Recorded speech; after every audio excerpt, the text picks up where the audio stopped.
समझौते का पालन करने के लिए बैठक हो रही है।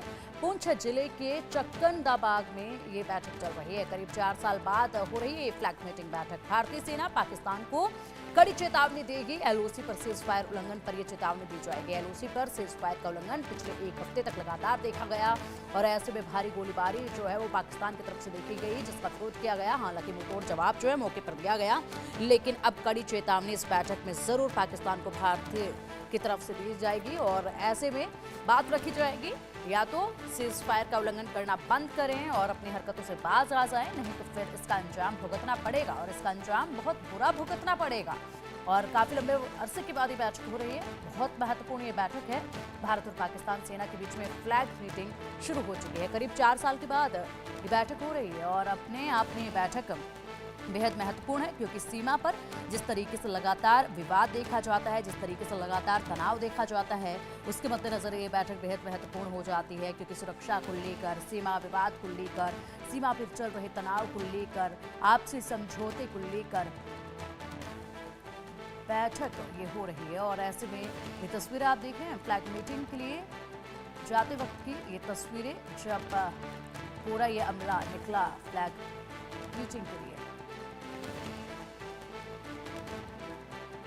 भारत पाकिस्तान के बीच 4 साल बाद ये फ्लैग मीटिंग हो रही है और बेहद महत्वपूर्ण मीटिंग है ये। और चलिए अधिक जानकारी के लिए हमारे सहयोगी अजय चांडियाल हमारे साथ जुड़ गए हैं। अजय, 4 साल के बाद भारत पाकिस्तान के बीच में फ्लैग मीटिंग हो रही है, महत्वपूर्ण है, लंबे समय के बाद मीटिंग हो रही है और पिछले ही हफ्ते देखा था आपने लगातार ग्राउंड जीरो से तमाम अपडेट भी दिए थे, जिस तरीके से एलओसी का उल्लंघन किया गया, सीज फायर का उल्लंघन किया गया। ऐसे में इस बैठक के बारे में तमाम जानकारियां और अपडेट्स दीजिए।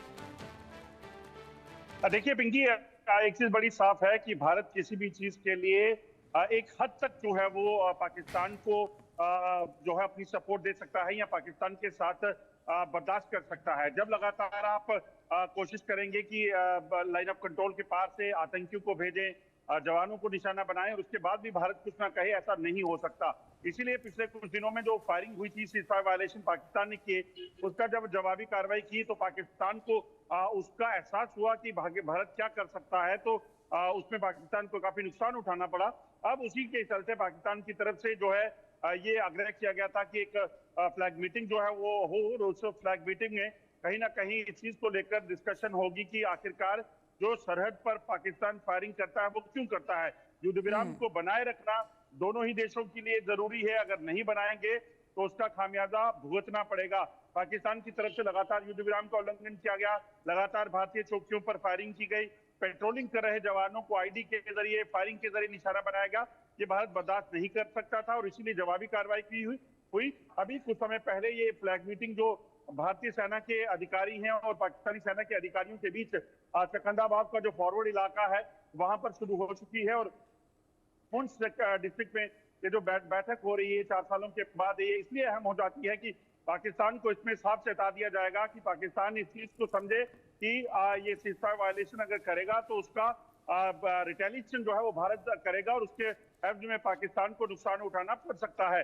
और अंदर खाने में पाकिस्तान की बुरी हालत है, चाहे वो भुखमरी की बात हो, महंगाई की बात हो, बलूचिस्तान में या खैबर पख्तूनख्वा में जो पाकिस्तान के साथ हो रहा है उसकी बात हो। उसके बावजूद भी अगर आतंकवाद पर जो रुख नहीं लगाएगा, उसके बावजूद भी अगर घुसपैठ की प्रयास करेगा, फायरिंग करके सेना को निशाना बनाएगा ताकि आतंकियों को घुसपैठ को फैसिलिटेट कर सके, तो ये कब तक भारत बर्दाश्त करेगा। इस चीज के लिए एक बड़ी चेतावनी आज भारत की तरफ से पाकिस्तान को दे दी जाएगी। बिल्कुल अजय, सबसे बड़ी बात यह है कि देखिए जिस तरीके से आईईडी ब्लास्ट की कोशिश इन्होंने की और अभी हाल ही में 2 आईईडी जो है अलग अलग जगहों से डिफ्यूज भी किए गए थे हमारी टीम की तरफ से, हमारी आर्मी की तरफ से। बड़ी बात यह है कि इस गोलीबारी के बीच में महत्वपूर्ण बैठक तो हो रही है, लेकिन इस बैठक में अधिकारी जब मिलेंगे तो उस तरफ से यानी कि पाकिस्तान की तरफ से हाँ हाँ जी हजूरी करी जाएगी और हर तरह की बात पर वो सहमति जता देंगे कि नहीं हम तो भाईचारा बनाकर रखेंगे, ऐसा कुछ नहीं होगा। अक्सर ये देखा जाता है समझौते अनेक बैठकों में हो जाते हैं, लेकिन पाकिस्तान की बेहद गंदी आदत है ये, बेहद बुरी आदत है ये कि पाकिस्तान की तरफ से इन समझौतों का पालन नहीं किया जाता है। उल्लंघन लगातार वो करते हैं, अपनी हरकतों से बाज वो नहीं आते हैं। देखिए बिल्कुल, अगर आप देखें तो ये युद्ध विराम जो हुआ था ये आज से नहीं, पिछले कई सालों से चल रहा है, मगर पाकिस्तान ने बार बार इसका उल्लंघन किया। पाकिस्तान की तरफ से बार बार जो है वो सेना को निशाना बनाया गया, सिविलियंस पर फायरिंग की गई, 2021 में 25 फरवरी 2021 में डीजीएमओ की एक बैठक हुई और उसमें एक बार फिर से फैसला लिया गया कि दोनों सेनाएं जो है युद्ध विराम का पालन करेंगी और भारत ने उसे पूरे तरीके से जो है वो सुनिश्चित किया कि इसमें किसी तरह की कोताही ना हो। मगर पाकिस्तान ने उसके बावजूद भी आप देखें कई बार अंतर्राष्ट्रीय सीमा से ड्रोन के जरिए हथियार, ड्रोन के जरिए ड्रग्स, अंतर्राष्ट्रीय सीमा और लाइन ऑफ कंट्रोल से घुसपैठियों को भेजना, आतंकियों को भेजना, आतंकी हमलों को कराना, उसे बर्दाश्त किया गया। मगर आप पिछले 2 सप्ताह से अगर आप देखें तो लगभग 7 ऐसे धमाके और फायरिंग के इंसिडेंट हो चुके हैं लाइन ऑफ कंट्रोल के पुंछ में, राजौरी में, नौशहरा में, बटल में। ये तमाम वो इंसिडेंट हैं जो बताते हैं कि पाकिस्तान अपनी जो नाकामी है उसे छुपाने के लिए इस तरह की कोशिशें करता है ताकि आतंकियों को घुसपैठ करा सके। बिल्कुल। और भारत इस चीज को साफ सितारे। बिल्कुल बिल्कुल उम्मीद है अब अजय कि इस बैठक के बाद शायद पाकिस्तान जो है अपनी हरकतों से बाज आ जाए। हालांकि मुश्किल नजर आता है, लेकिन उम्मीद यही करते हैं कि इसके बाद ये जो उल्लंघन सीज फायर का किया जा रहा है और ये घुसपैठ की लगातार जो कोशिशें हैं, ध्यान भटकाने की जो कोशिशें हैं, ये बंद हो जाएंगे। फिलहाल बहुत शुक्रिया आपका इन तमाम जानकारियों के लिए। नजर आप बनाए रखिएगा, अपडेट आपसे हम लेते रहेंगे।